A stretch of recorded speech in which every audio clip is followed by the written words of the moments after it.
پیغمبر پر اس کام میں کچھ تنگی نہیں جو اللہ نے ان کے لیے مقرر کر دیا،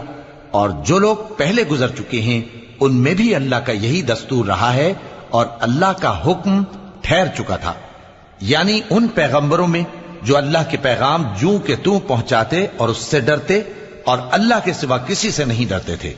اور اللہ ہی حساب کرنے کو کافی ہے۔ محمد صلی اللہ علیہ وآلہ وسلم تمہارے مردوں میں سے کسی کے والد نہیں ہیں، لیکن اللہ کے پیغمبر اور نبیوں کی مہر یعنی سلسلہ نبوت کو ختم کر دینے والے ہیں، اور اللہ ہر چیز سے واقف ہے۔ اے اہل ایمان، اللہ کا بہت بہت ذکر کیا کرو اور صبح و شام اس کی پاکی بیان کرتے رہو، وہی تو ہے جو تم پر رحمت بھیجتا ہے اور اس کے فرشتے بھی، تاکہ تم کو اندھیروں سے نکال کر روشنی کی طرف لے جائے،